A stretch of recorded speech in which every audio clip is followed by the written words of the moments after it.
Praise the lord. యేసు క్రీస్తు నామంలో ఉదయకాల సమయంలో కార్యక్రమం వీక్షించుచున్న మీ అందరికీ నా హృదయపూర్వక వందనాలు తెలియజేస్తున్నాను. దేవుని బిడ్డలారా, ఉదయకాలం లేచి మొట్టమొదటిగా దేవునికి ప్రాధాన్యతనిచ్చి ప్రార్థన చేసావా? దేవుని బిడ్డలారా, ప్రార్థన క్రమంగా చేస్తున్నారా? చాలామంది ప్రార్థన జీవితాలు ఎలా ఉంటాయంటే, ఈరోజు బలముగా భారముగా ప్రార్థన చేస్తారు. రేపటి దినము కూడా చెయ్యాలన్నటువంటి ఆశ ఉంటుంది. కానీ పరిస్థితులను బట్టో, ఆరోగ్యం సహకరించకనో, రకరకాలైన ప్రతికూల పరిస్థితులను బట్టి ప్రార్థించని వారిగా, అనగా పూర్తి ప్రార్థన లేని వారిగా అని నేను అనటం లేదు. కానీ ఒకరోజు చేస్తే ఇంకొక రోజు అనుకున్న సమయానికి చేయని వారిగా రకరకాలుగా ప్రార్థనా జీవితం నుండి లేదా ప్రార్థనా సమయము నుండి మనము పట్టు విడిచిపెట్టిన వారిగా, తొలగిపోయిన వారిగా ఉంటాం. అలా ఎప్పటికీ మనం ఉండరాదు.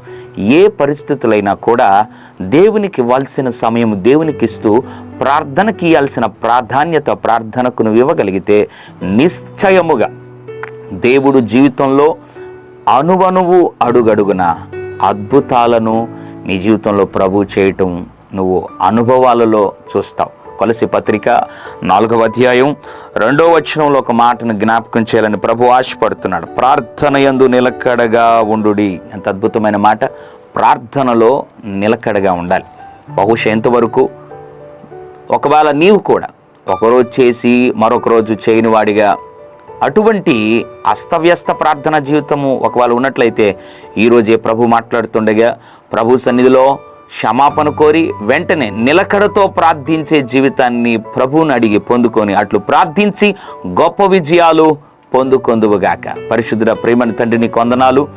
నిలకడగా ఎవరైతే ప్రార్థన చేయలేకపోతున్నారో ఇది మొదలుకొని జ్ఞాపకం చేసుకొని నిలకడగా ప్రభువా, కాన్స్టెంట్ ప్రేయర్ లైఫ్ని ప్రభువా నాయన అనుగ్రహించమని, స్థిరమైన బలమైన ప్రార్థన జీవితం, పరిస్థితులు ఒకవేళ వ్యతిరేకంగా నిలబడినా వారు నమ్మకంగా బలమైన ప్రార్థనా పరులుగా ముందుకు సాగేవారుగా చేయమని, తద్వారా గొప్ప మేలు అనుభవించేవారుగా చేయమని యేసు నామములో ప్రార్థిస్తున్నాం తండ్రి.